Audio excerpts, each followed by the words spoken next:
Professor, Dame, Lady, Doctor, all of the above. But I think you more or less prefer to be just Sue. Oh, I do. Because I was only 18. You're faced with the first time you've ever seen a dead body. And you think, oh, okay, there's a lot of bodies under there. And it's that first cut that you make into human skin. For me, I knew I belonged in a dissecting room. So from 5, I've got blood up to my elbows. So when we arrived at this outhouse, it's 2 rooms with 43 bodies in it. There was 1 survivor. And so I wrote a rather scathing letter to Tony Blair, who was Prime Minister at the time, saying, told you so. Nobody will ever give you a gift like that again. Don't ever abuse it. Don't ever take it for granted. Because I want to be in a position where if death is my friend, and she's been with me all these years, then I want to know what she looks like, what she smells like, what she feels like, what she tastes like. I want to experience it. Because I'm only ever going to do it once. There's no rehearsal. You know, it's a one-off thing. And I'd quite like to know what it's like.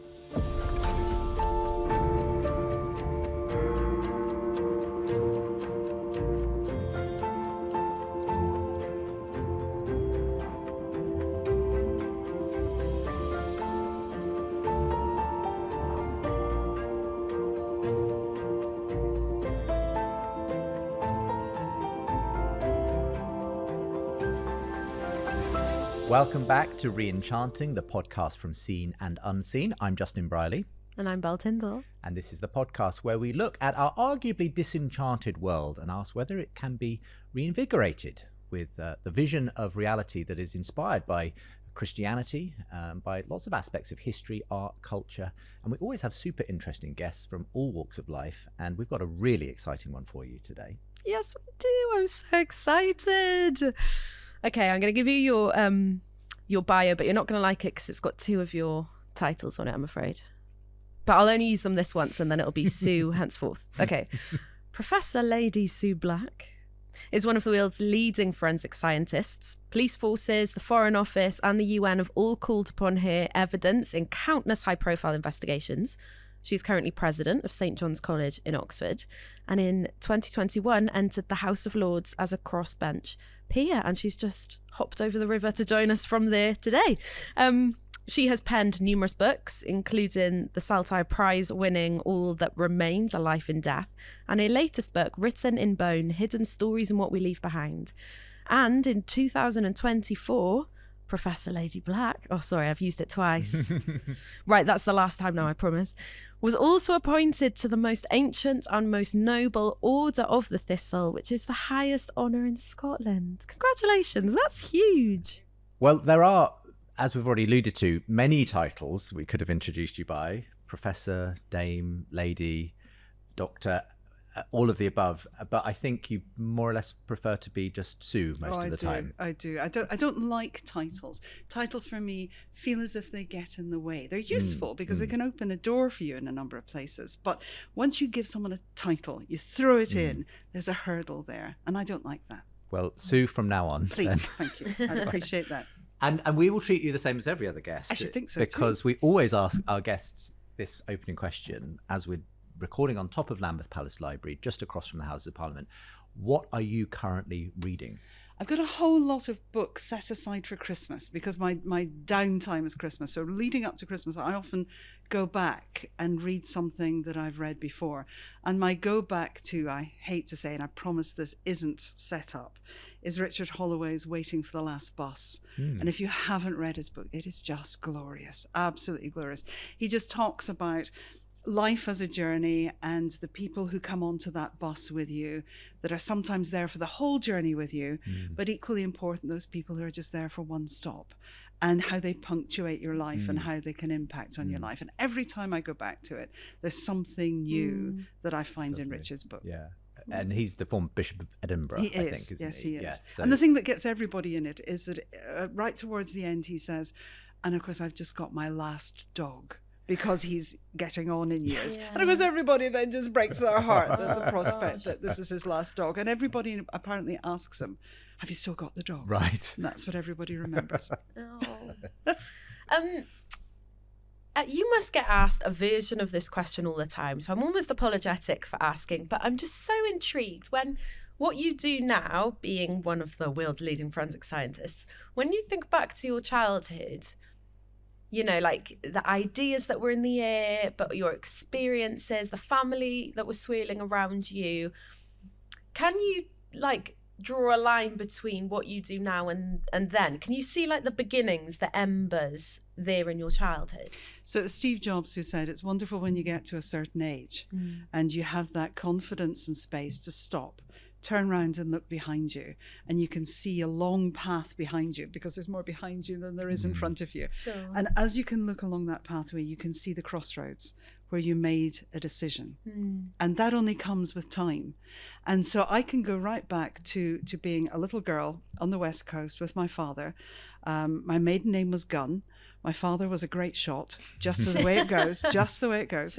And because I adored my father, absolutely adored him, any opportunity I had to be with him, I spent with him. And so when he would go out shooting, and it was only ever for the pot, it was never for sport, then I would go with him. Okay. So from the age of about 5, I was carrying home dead rabbits and dead pheasants and such things. My mother was a bit squeamish. And so I got to spend more time with my dad sitting at the back door, and he would teach me how to skin a rabbit or how to pluck a pheasant, or a really great Scottish term, how to grill a deer, how to take the innards out. So from 5, I've got blood up to my elbows. And then being a classic Scottish Presbyterian, military man as he was, he said to me, "What job are you going to get when you're 12? And I thought, well, what does he mean when I'm 12? And he expected me to get a job. Wow. Because the premise of it was that you're not on this earth to have fun. You're here to work and to make it a better place. And if you're going to work, you will give half your earnings to your mother for your board and lodging, which is what I did. And so it was very natural for me to get my job in a butcher shop. Yeah. And so I went from plucking pheasants at the back door to the butcher shop, spent my entire teenage years with muscle and bone and blood. And you know you're not going to be squeamish when the thing you look forward to is the van coming up from the abattoir on the day that it's carrying livers, because livers have to be fresh. And in a butcher shop, your hands are always cold, so you can put your hands into the box of livers and warm them up. That's how you know you're never going to be squeamish. That's a sign of things to come. It is. Surely. And then my biology teacher at school said, "You're going to university," which I didn't know I could. And I spent the first 2 years not really knowing why I was there, because the subjects just didn't interest me at all. Genetics didn't do it for me. Soil science didn't do it for me. Zoology definitely didn't do it for me. And when it came to the end of my second year, you had to specialize for your third year. And the only things I was any good at was botany. And I didn't want to be with plants for the rest of my life. I really didn't. And the man that I spoke to, the academic, was the most boring man on the planet. So he put me off. And I went to the anatomist, and they told me that for my third year, I would go into the dissecting room. I'd be given a body, and I would dissect that body from the top of the head to the bottom of the toes. And I thought, it's the butcher shop. It's a different animal, but it's the same principle. It's familiar. So that was why I went into anatomy. I knew that I wasn't going to be someone who looked down a microscope. I knew I wasn't going to be someone who was interested in genetics. And so when the first case came along, I thought, well, we'll have a go at that and see what happens. There and you go. that's it. So that's the line that I would never have seen when I was first in university. But of course, now I can see why those are the choices made. Yeah. What was that first experience of entering the dissection room like? And are the tales of people throwing up and that kind of thing that you hear about sort of true? So we had no preparation. So it was very much drop you in and off you go. Here's your dissecting kit. Here's your book. Off you go. And there were 4 of us to a body, 2 on each side. And when you walked into the dissecting room, it was like a really old-fashioned conservatory. So it had beautiful parquet flooring. It had opaque glass windows up the side and glass roof. So it was baking hot in the summer and freezing cold in the winter. But when you walked in, there were about 50 tables spread out evenly along the room, and each one was covered by a white sheet. And so you could see the mound underneath the white sheet, and you think, oh, okay, there's a lot of bodies under there. And then you take the white cover off, and you're faced, because I was only 18, you're faced with the first time you've ever seen a dead body. And you think, no, that's okay. doesn't really look real because of the embalming process. So there's a bit of a detachment. And then you have to try and get the scalpel blade onto the scalpel handle, and your hand's shaking a wee bit. And it's that first cut that you make into human skin, when suddenly you peel back the skin and you think, how's this going to take me a year? And you peel it back and you see what's underneath and you think, a year's not long enough. Sure. And by that point, you've crossed a Rubicon. You're no longer afraid to be there. You're totally immersed in why you're there. And I found that for me as if I'd come home. I knew I'd come home. I belonged in a dissecting room, which is ultimately where I'll end up. Wow. And those, just before we carry on with your story, those bodies are all given to science. Is that right? That's such a... I don't know, I was just struck then that when you spoke about this room of 50 bodies, 50 people who had given their bodies over to that. Yes.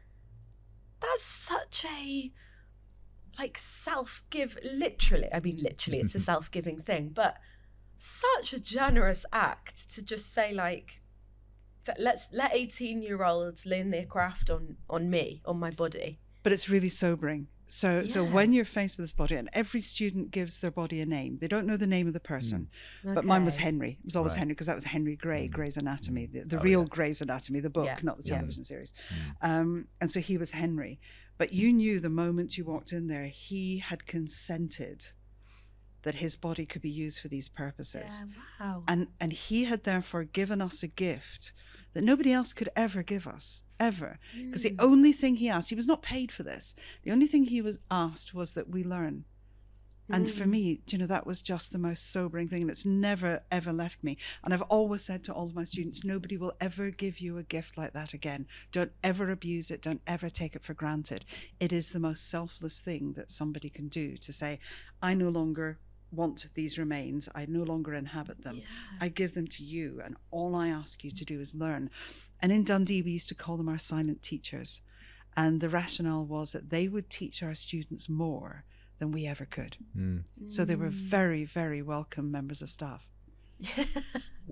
Was forensic science sort of something that had the same kind of public interest that it does now through shows like Silent Witness and things? Because it feels like in recent years it really has become a very sexy kind of bit of the detective drama and that kind of thing. And how, I suppose I wonder how realistic actually are those depictions compared to the reality of being in the room? So God bless you that you'd think that anything I did when I was that age would be relevant to today. I am very old. And so when I started looking at a forensic case, there was no such thing as forensic anthropology. Right. It just didn't exist. We had pathologists. We didn't have forensic anthropologists or anything along those lines. So all we were doing was helping out the police. And you got to bear in mind that this is in the days before we had DNA. Right. So we didn't have the means of identification that we have today either. It has changed dramatically since those times. All I was trying to do, I think, was find something that I felt my anatomy had a relevance to a modern situation, somewhere that I could help. I wasn't a laboratory scientist. I knew I wasn't a laboratory scientist. And I think I just was very lucky that I fell into an opportunity and that I wanted to do it and that I was reasonably good at doing it and was given that opportunity to continue. Do you remember sort of some of those first occasions when you did begin to help the police with I remember the very first one. Yeah. So I was still a PhD student in Aberdeen. And because this is pre-DNA, it was a young man who'd been flying a microlight, and the microlight had crashed off the east coast of Scotland. The body had gone into the sea. You don't survive in the North Sea very long. And his body was in the water for about 2 weeks. So you can imagine the condition was not good by the time the body came on shore. And there had been, I think, quite a lot of damage associated with rocks and such things around. So the individual wasn't readily identifiable. And the question from the police is, we've got a body and we've got somebody missing. Before DNA, can't use fingerprints because the hands, the top layer of skin had sloughed off. Couldn't use dental because of the damage to the face. Couldn't recognize the face because of the damage to the head. How do we figure out if he's the same person? Right. And they said, we'll ask the anatomist to come over. And so myself and my supervisor, we went over, and that was the first time that I'd gone into a police mortuary. And again, it was that thing of saying, can I do this? Yeah. Can I go into the anatomy department? Can I go into the mortuary? And the answer was yes. And we identified that the individual who came on shore was male, and that was what we were looking for. We identified an age range, which fitted, an ethnic origin, which fitted, a height, which fitted, everything about this individual in terms of their basic biometric matched. It's the 4 things: age, sex, height, and ethnicity. And all of those match, but of course they're not specific. There are a number of people that could fit into those categories. And so it's what else can you find on the body that might identify? And he had a birthmark on the left-hand side of his chest, just a small birthmark underneath his left nipple. And so we asked his mother, did your son have a birthmark? And she said, no, my son was perfect. My son had no birthmarks. And I said, I think maybe you should go and ask the same question of his girlfriend. And they went and asked the girlfriend. She said, yes, he had a birthmark under there. So it's who you ask the questions of. Yeah, that's interesting. And as a result of that, the girlfriend accepted it was his body. The mother never did. She never accepted that body was her son. She preferred to live with the hope that maybe he was going to turn up, that something had happened to him. He'd lost his memory. You know these stories. It's that false hope.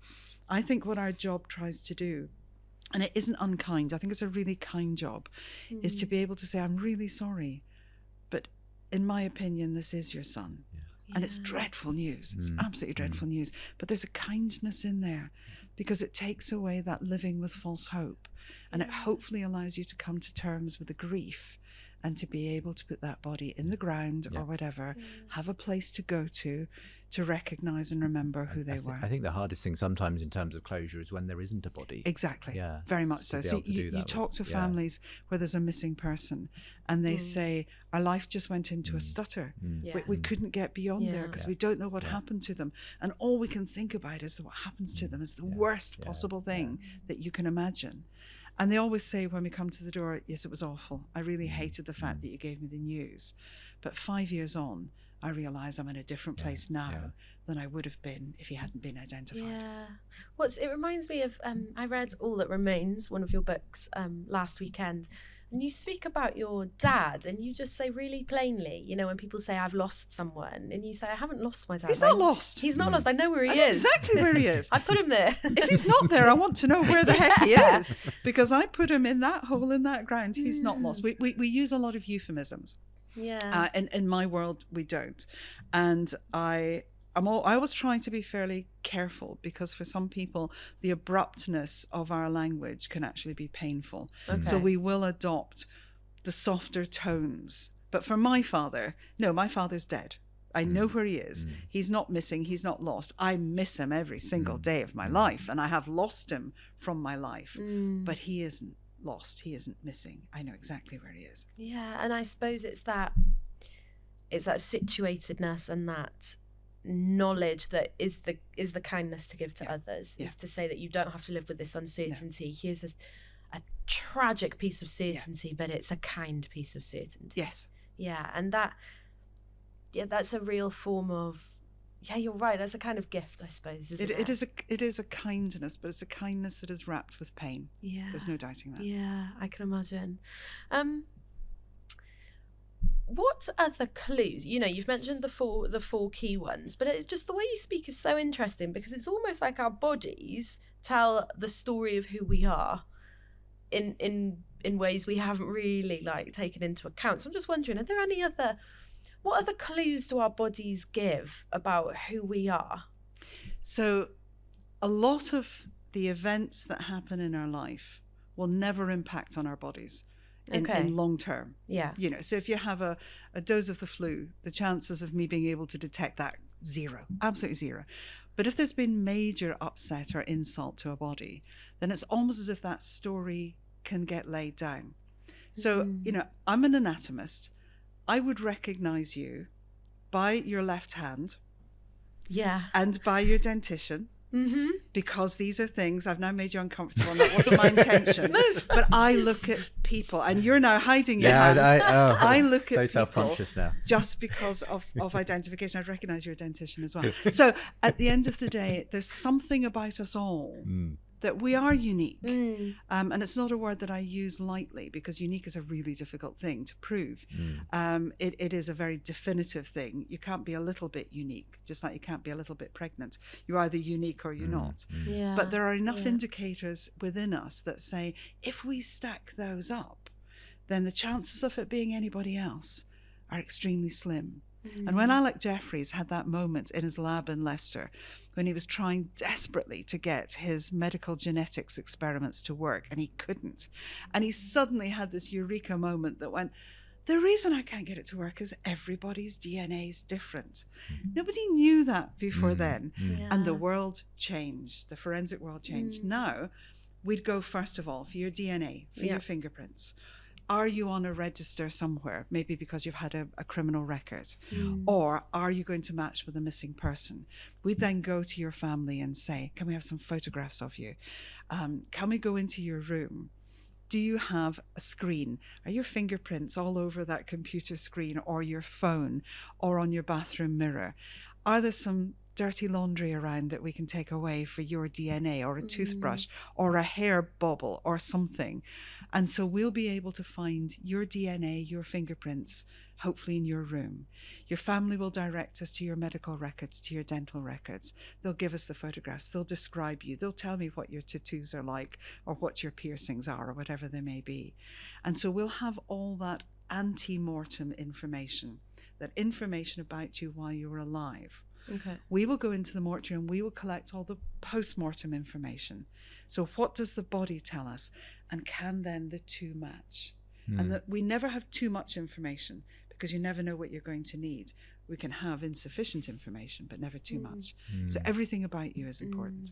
Is it, this may be a really silly question, but is it helpful to have one before the other? As in, is it helpful to have all of this like information about a person and then you're desperately trying to look for it in the post-mortem, or is it more helpful to do it the other way around, to find everything that you can and then see if it matches up with the family's testimony? That's a really perceptive and interesting question. So what we try to do with the police is say, don't tell us who you're looking for.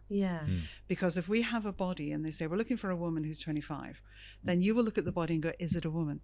Yes. Is the individual 25? Like the questions are given to you. Exactly. So that's a bias. That's a bias that we need to try and avoid. Now, you try to get the police not to tell us information. It's like saying, let's not have rain in the west coast of Scotland. It just doesn't happen. And so we try to block it out. But for most people, what will be there is a missing person. So that someone in your family or someone you care about has gone missing. We'll go and we'll collect that ante-mortem information beforehand. Okay. If the body is found, then we go and we collect the post-mortem. We'll check all the ante-mortem, but of course they may not have been registered as missing yet. So there isn't a right order for which one. When you're a forensic anthropologist, you feel a little bit differently. So I've done a complete identification post-mortem sheet for all my children, in the hope that they will never need it, but at least I've got it. I have their fingerprints, I have a blood sample, I have everything. Okay. They can all be identified. That's just pathological nonsense on my part. No, I think that's wonderfully sensible. Well, absolutely. Be prepared, yes. I suppose, is I mean, another sort there's 100 questions I want to ask about your profession and what goes with it. But do you inevitably have to have a certain amount of gallows humour in this sort of profession, which most people sort of might think, oh, everything has to be terribly solemn the whole time because of the nature of what you're dealing with. But I'm guessing you can't, in a sense. You can't. It's a release mechanism. And the most important thing about the black humour is it's never directed to the body. It's never directed to the family. It's never directed around the situation. It's usually on each other. So let me give you an example. Of a situation in Kosovo. So we're in the midst of war crimes, we're in the mortuary, and we have a young radiographer, a young military radiographer, who's out for the first time. And he's coming into the team and he's nervous, he's really nervous. And our existing radiographer is an old lag who's been around for a very long time. Now, these are military guys. And so what we say to him is, now, don't worry about it. What we're going to do is we're going to get a body bag. and we're going to fill it full of rubbish, all sorts of things. But there's going to be a bullet. And your job is to use the fluoroscope, which is a live X-ray, and find the bullet. When you find the bullet, you go in and you take it out. Okay? So it's just about finding things. Yeah. Okay, we can do that. So we put things into the body bag, and he comes down the fluoroscope and he sees the bullet. So it's great. Now, open up the body bag. You don't need to go very far, just in that region, because you've identified where it is, and take the bullet out. And of course, you can't find it. And we're going, it's okay, don't worry. It's your first time. It's fine. We'll do it again. I feel for this guy. So you know what's coming. And so, he does it again, comes back to the same point. There's the bullet. Go, okay.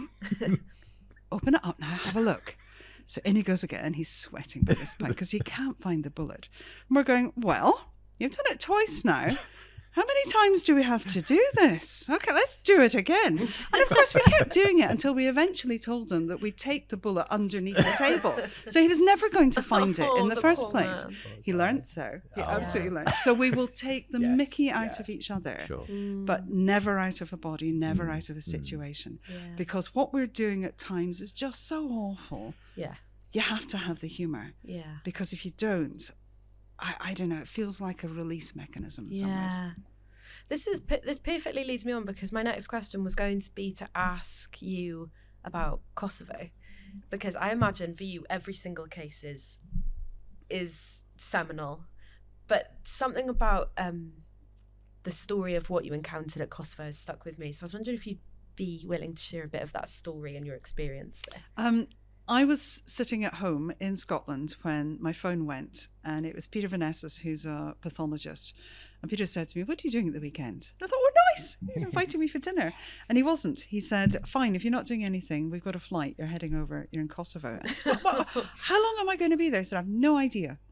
And so arrangements had to be made for my young children and all sorts of things, and left in the care of my husband. And off I went to Kosovo. And I don't think I knew what I was going to, because all the cases I'd done up to then had been single cases. Okay. I knew this was on a much bigger stage. And when I arrived, the crime scene that we were faced with was the first crime scene to be analysed in Kosovo. And the reason that occurred was because once we were given the green light to go into the country, and we were sitting in Macedonia across the border waiting to be given permission to go in. So we were in very, very quickly. The refugees were starting to come back. And of course, there were bodies everywhere. There were bodies at the side of the road, in the houses, in the gardens. People couldn't live with those. So people were burying them. So very few actual crime scenes survived intact. Oh, right. And so we were at the first, and probably one of the very few first crime scenes. And it was an outhouse. And it was an outhouse which was on the path, on the route from Prizren, which is the second largest city, down to Albania. So it was taking the Kosovo Albanians out of the country. And what they did is the women and children were allowed to head off that direction, but the men were taken off the refugee train and they were put into this, they were herded into this outhouse. The gunmen stood at the door and they sprayed the room with Kalashnikov fire. What they then did was they threw in straw, they threw in petrol, and they torched the place. The roof collapsed because the burning rafters, and because the bodies were then there for about 6 months, it was a food source for the dogs. So the dogs were going in and scavenging away. So when we arrived at this outhouse, it's 2 rooms with 43 bodies in it. There was 1 survivor. Gosh. He'd got into the corner before anybody else. So he'd been shielded from the bullets. And he'd lain underneath the burning bodies of family, friends, colleagues. He knew he couldn't come out because if he did, he knew he would be killed as well. So he was a really important witness in Milosevic's trial. Gosh. So we're facing this sort of pile of bodies. Now, forgive me, it won't happen, but if a gunman came through the door, the natural reaction is to get to a corner. So everybody's piled into a corner. And as they decompose, it's like a human Jenga. You're on top of each other. And you have to find which is the first body I can move. And bearing in mind it's badly decomposed, it's a writhing mass of maggots. It smells horrendous, partly burnt. We've got to get rid of the roof tiles. It's not like CSI Miami. It really isn't. So you're down on your hands and knees, literally fingertip, till you find the first body.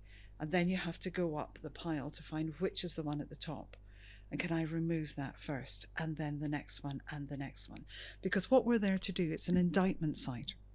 And because there was a witness, the witness has told the investigators what happened. We are not told what happened. From the evidence in that room, we have to piece together what we believe happened. And if what we believe happened matches with what the witness said happened, that's a much stronger set of evidence to take to courtroom. And that was our first side. Gosh. How long did that take you? That one of itself probably took us a good week to be able to do. Yeah. How do you deal with the emotions that come with being presented with something as horrific as that? So I'm not so arrogant as to think that it will never affect me. But I've been very lucky that so far it genuinely hasn't. Right. But I've had very dear colleagues, much more experienced than I am, that it's something just that comes out of the blue. And before you know it, you're back in that situation and you're in post-traumatic stress. So you never quite know what's going to happen. But I think I was given a bit of immunization almost by going through the rabbits and the dissecting room and the mortuary and, you know, the odd case or two before I'm there.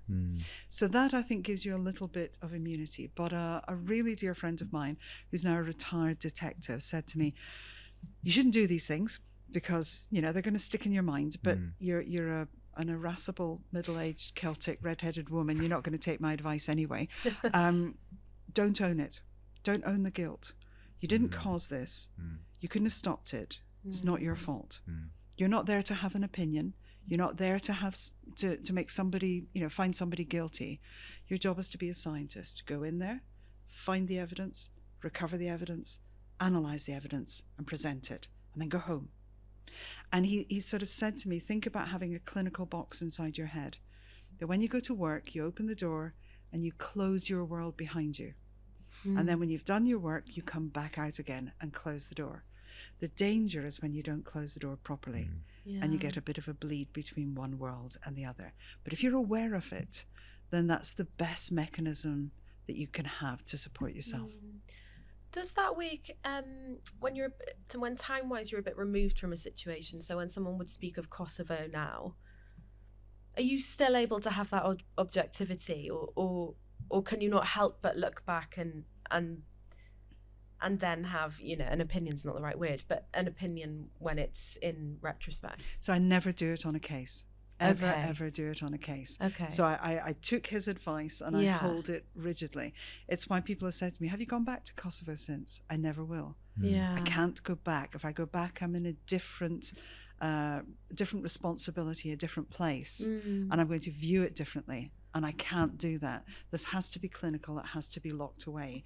For me, that's how I handle it. Yeah. Does that mean, because I've got a question here that says, you know, you stare evil in the face in a way that most of us don't.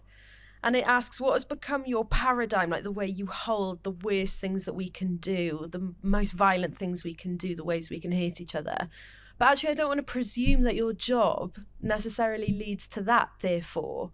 So I guess I want a pre-question, which is, does your job mean that you've had to formulate this, gosh, why are humans so awful to each other sometimes? Or actually has your job meant, I mean, we all do that, so I'm not saying that you haven't done that, but your job hasn't been allowed to inform it.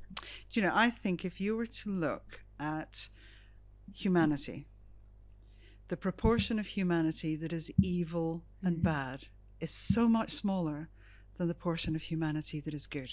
And so why on earth do we spend so much of our time on news or anywhere else looking and worrying over the bad things when what we don't do is celebrate the good things? So for me, the takeaway from Kosovo is standing at the edge of a grave with a woman who has lost everything. She's lost her husband, he's been murdered. She's lost her sons, they've been murdered. We believe her daughters were taken away and raped and murdered. She's lost her home, she's lost all of her belongings, and we're at the graveside about to recover the body of one of her sons. And what does she do? She comes with a cup of tea. How does humanity say, in all of the darkness that she has had to endure, she still thinks about giving you a gift of a cup of tea? That's Kosovo.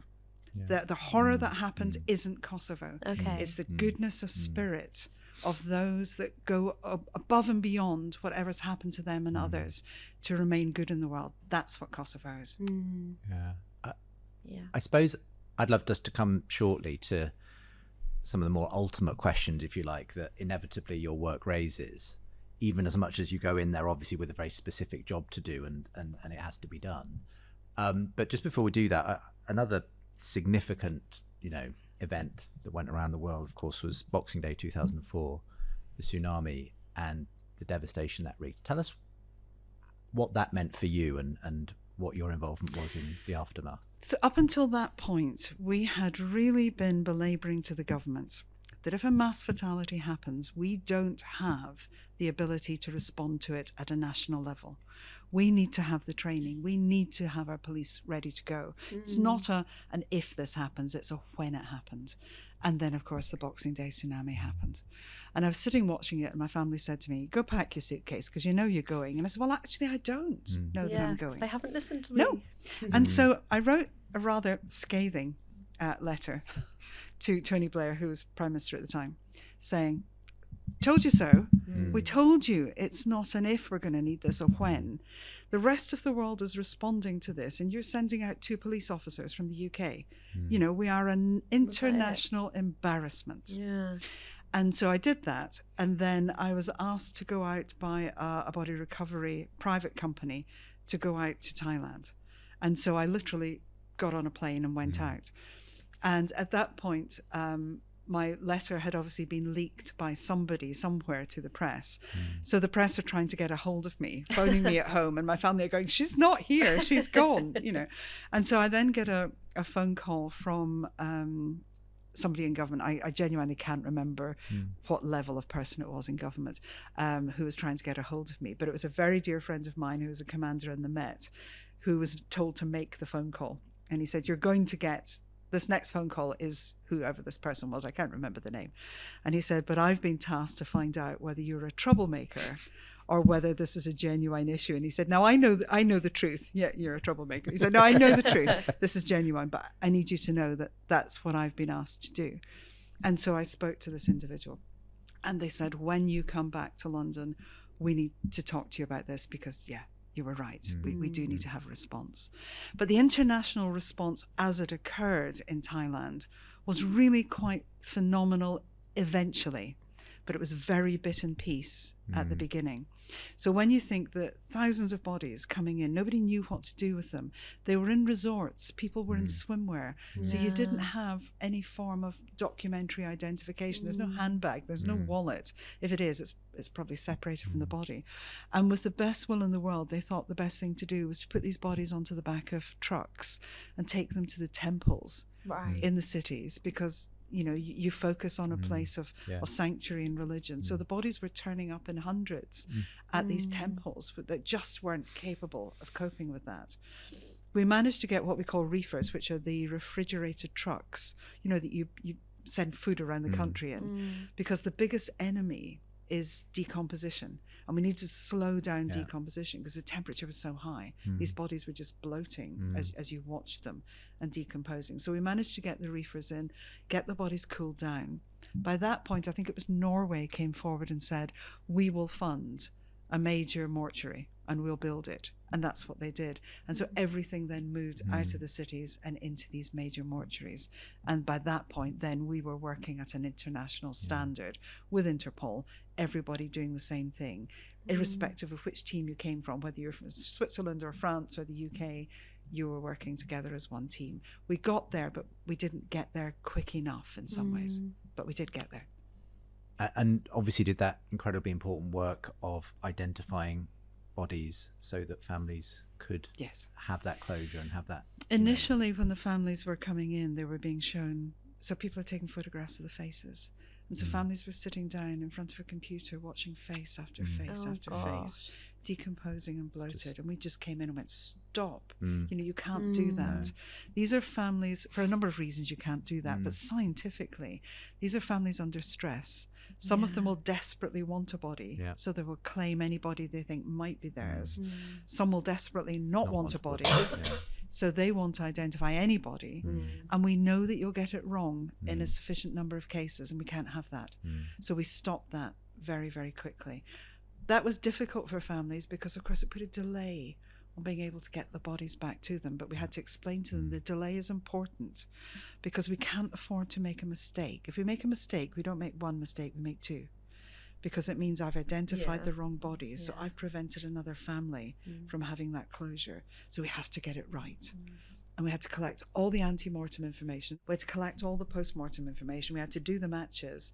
And only then, once a commission was content that this was a close enough match, would that body be released. It isn't swift. No. It isn't swift. But hugely important. Very important. How did you handle the sheer mass of that job in particular? We were doing it as a team. So you don't do it on your own. And it's really important. It's almost like the sort of band of brothers relationship, that you're with a group of people that you probably never choose to spend time with them as individuals, but you're in there together, you're experiencing the same thing together. Nobody else will ever understand what it's like. And there's a friendship, a depth of friendship made there. Maybe not a breadth, but definitely a depth of friendship that just transcends time. So when, in Kosovo in particular, one of the first members of our team died as a result of cancer, teams came together. You know, we hadn't seen each other in years, but it's that band of brothers mentality that we've gone through something together. You're there to support each other.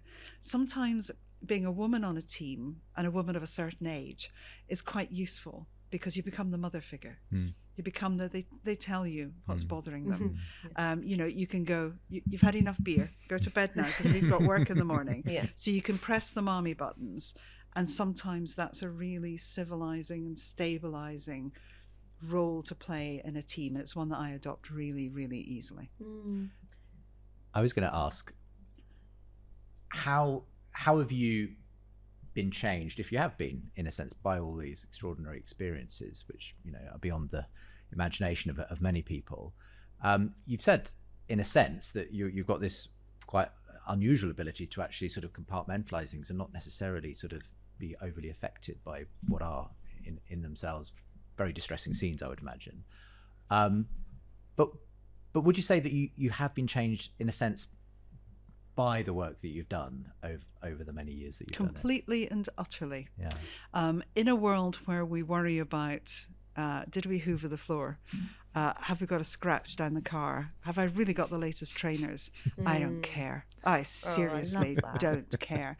So when I came home from Kosovo, I realized it when I was there, that the most important thing to me in my life were my daughters.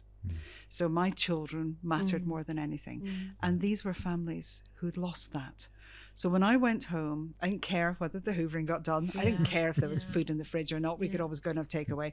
You know, at the end of the day, I cared that every single night they had a story and we did a song together and they got hugged and they got told they were loved before they went to sleep. And now as grown women, they remember it.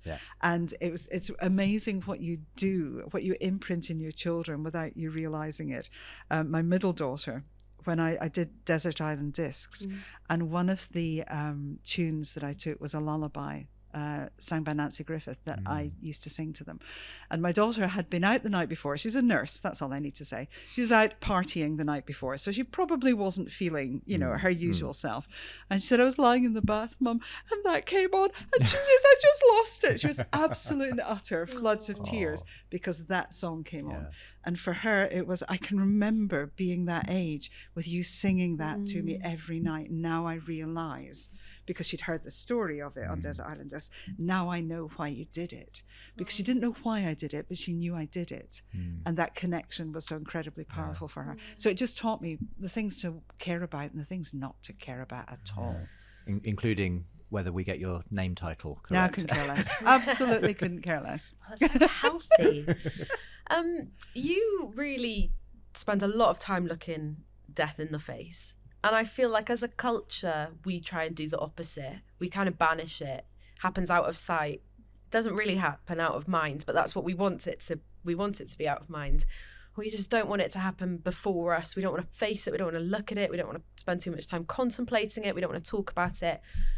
And I suppose I'm wondering what you think about that, whether that's healthy, whether we're really benefiting from that, or whether we're actually hurting ourselves by pretending that death won't come. I think we're hurting ourselves, our families and our society, is the honest truth, because it is going to happen. Yeah. It is a when, it isn't an if.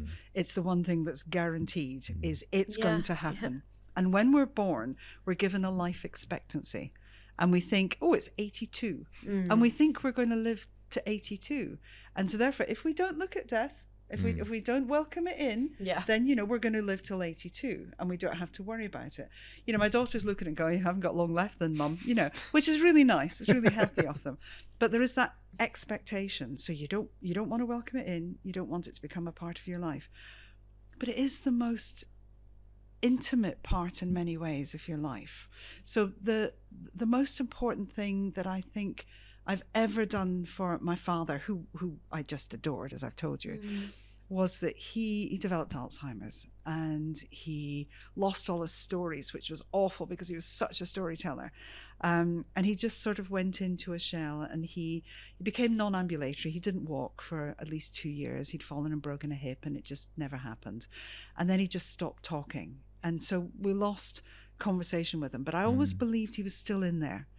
And so in the care home, which we took him down right next to where we lived, so we saw him every single day. I'd go in and give him his lunch and his tea, and, you know, we'd sit and we'd play music in the background, and I'd talk and laugh, and, you know, he would say nothing. And in that, I always felt he's still in there. There's just something that doesn't allow him to communicate. And when it was very clear, nurses know this better than anyone, when someone's in that downturn into the end of their days, they phoned me and said, we think it's going to happen tonight. And we went, okay. So we all went up to Grandad's bedside, and we stayed till about 11 o'clock at night. And I leaned over, and I remember saying to him, right, I'm going to go home now, but I'll be back in the morning. Now you be there. And my oldest daughter was with me. This is a man who had not communicated in over a year. There was a look of fear on his face that I had never ever seen. And my daughter said to me, you're not going anywhere, Mum. I said, no, you're not. You're right, I'm not. He had managed to communicate his own fear about dying on his own. And the interesting thing is, my grandmother, who was my most important person in my life, had said to me when I was 14, when it comes to your father's time, because that was her son, you need to be with him because he won't want to be on his own. Wow. And I can remember her saying that to me. So I leaned over to him. I said, right, I'm going to go away and I'm going to have a shower because I smell like a dead dog. And I'm going to come back. No reaction. And at 3 o'clock in the morning, when you could hear his breathing start to labor, and you could hear that his lungs were filling up with fluid. So that gurgle, they call it a death rattle. It's just the lungs can't clear. And he took his last breath. My eldest daughter and I were there with him. So we held his hand, we sang songs, we told him stories, we did all those sorts of things. So the last thing he heard going out in his life were our voices. And then my grandmother had always said to me, you have to open the window because you have to let his soul fly. Now, I don't believe in it, but she told me to do it, so I was going to do it.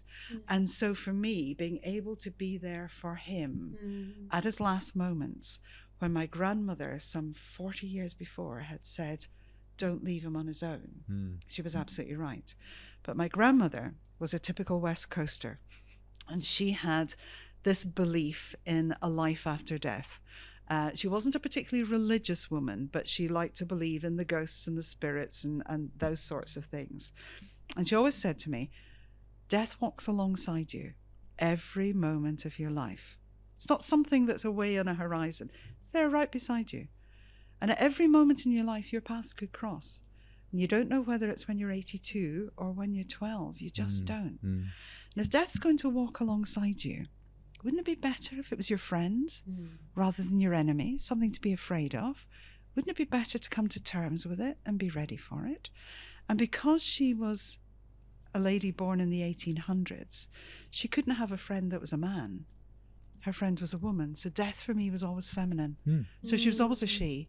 And somehow when you make death a she, you almost seem to take away some of that sharpness, that sting. There's a compassion in death as well. Like she's gentle. Exactly. So I learned from a very early age to be really comfortable talking about death, talking about my own death, my family's death, because it's going to happen, and preparing everybody for it when it comes. Yeah, because this is really interesting.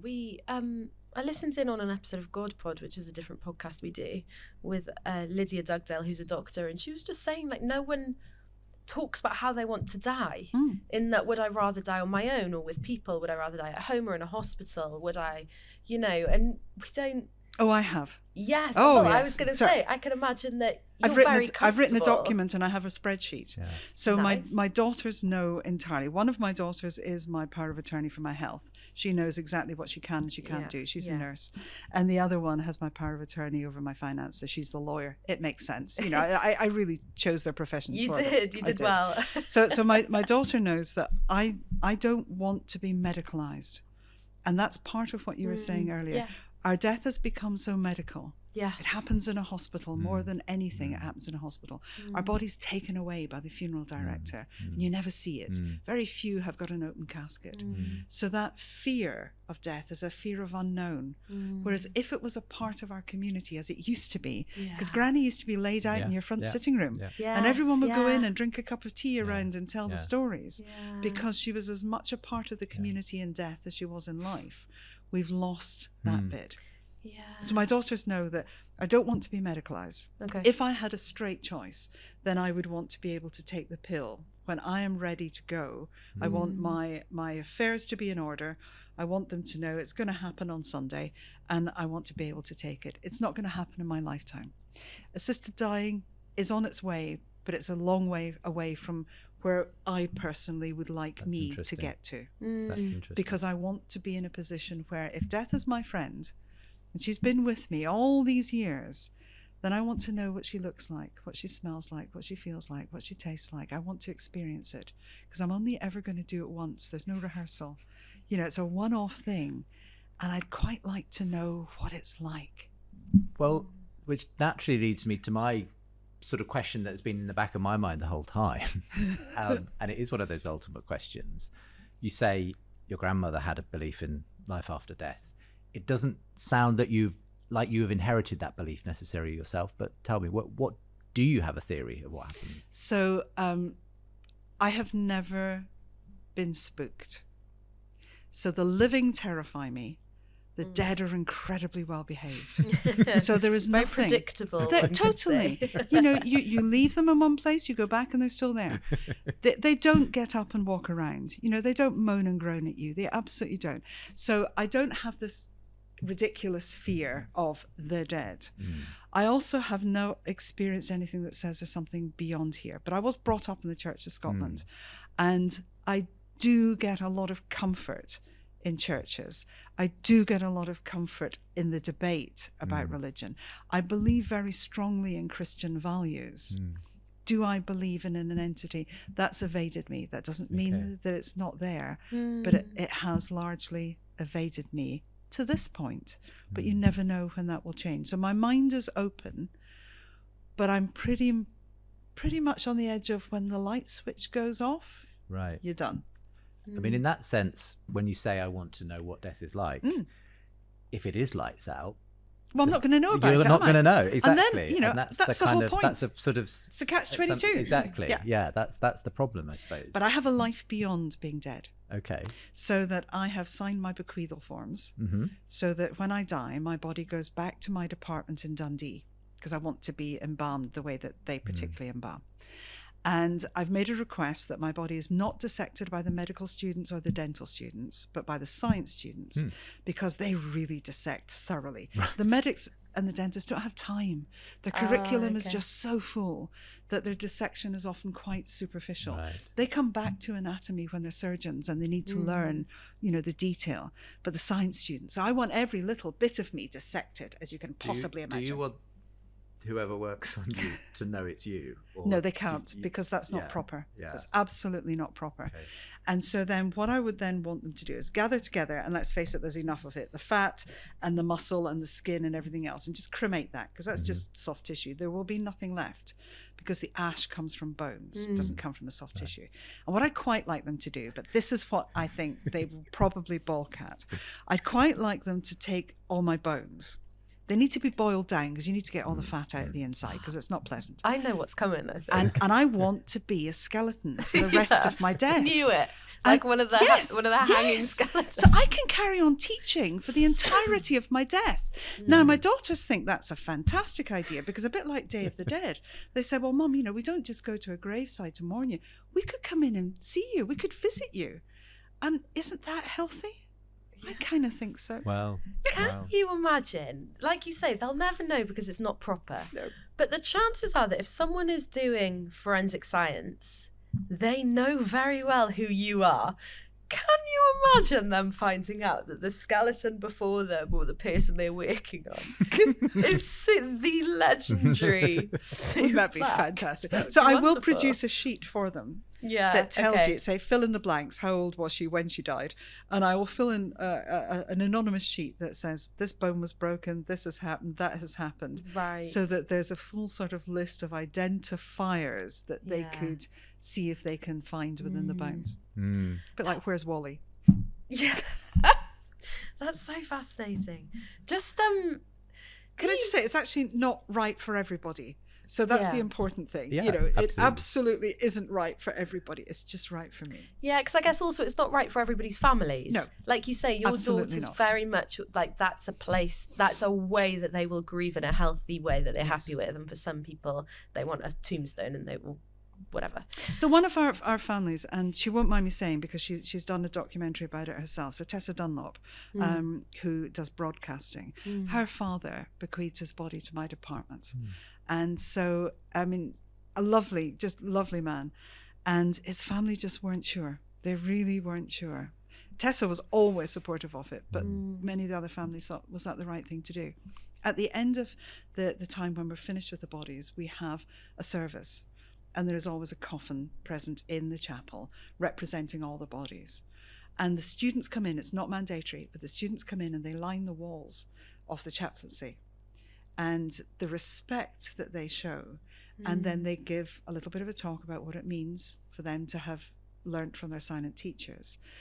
What the family came back to me afterwards and said, he was right, that was the right thing to do. So they were won over by the commitment of the students. So sometimes families don't think it's the right thing, but they will follow the wishes of the deceased, but have doubt. But sometimes by the end of it, they're totally converted as well. Yeah. I suppose the coming back to sort of the inevitably the religious dimension that is so important for so many people around death.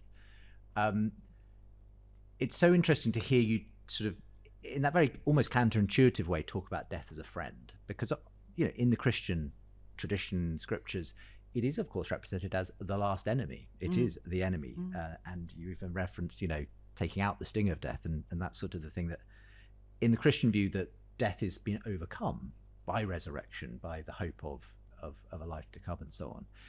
Does that in any way kind of speak to you or appeal to you, or do you find that unnecessary? I'd just be fascinated to know kind of how you react to people for whom it is obviously important that death is not necessarily the end. And I absolutely and utterly respect that. And faith is an incredible thing because it literally is a faith. It's a belief that I believe as a person, this is what will happen. We don't all have to agree. That's the most important thing. But if that is your belief, that's yours, and you have a right to it. And I have no right to say you're wrong. Absolutely none, and never would.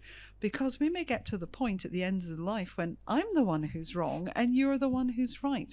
But I haven't got the faith in me yet that that's what's going to happen for me. Others may know much better than I do that that's the truth and the way forward. So my mind stays open. So I have never in my life been more reluctant to stop a conversation. I don't want to do it. But I have one final question for you. Go for it. It's quite wide. Take it anywhere you want. Oh my. But I suppose I'm just wondering what death has taught you about life. It's taught me to live it. So you do not know if you're going to be alive tomorrow morning. Yeah. You've no idea. But if you knew you weren't going to be alive tomorrow morning, would you be here talking to me? No, you wouldn't. I actually genuinely think I would. That's the saddest thing I think I've ever heard in my life. So, but you wouldn't, would you? You choose to be with those people you care about. Yeah, sure. And we kind of put things off because we assume that death is a long way down the line. You know, life's for living right now. And I think, wasn't it Mother Teresa who said, you know, the most important thing is that when somebody leaves talking with me, they're in a happier place, something along those lines. Being able to influence and be around people, and for it to be warm and healthy and happy, just what we've had, that's such a gift, because you don't know what tomorrow is. So I don't take a single moment or any person that I meet for granted, because I don't know what tomorrow brings. Well, I know that the Jesus we meet in the gospel says some very similar things to that, Sue. So you've got that in common with him, at least. But it's been so interesting. Thank you. At so many levels, to talk about your experience in your life. Thank you for sharing it so candidly and talking us through some of this. And all the very best as you continue to help people in this area and continue to pass on all that wisdom and knowledge to others. It's been such a pleasure. You're such a delight. Thank you. Oh no, I've really truly loved it. I think we should have a whole spin-off series with you. No, we shouldn't. No, you're absolutely right. We shouldn't. No. And thank you so much for joining us for this episode of Re-Enchanting. We will put all of the links to all of Sue's wonderful resources in the description. You can also find a lot more Re-Enchanting wherever you get your podcasts or on YouTube. And you can go to Seen and Unseen for articles about so many of the topics that we have covered today. And you can also go to seenandunseen.com/give if you're interested in making more conversations like this happen. We are so grateful that this very conversation was made possible by your kindness and your generosity. So that is where to go for all of the details. But for now, very reluctantly, it's goodbye from us.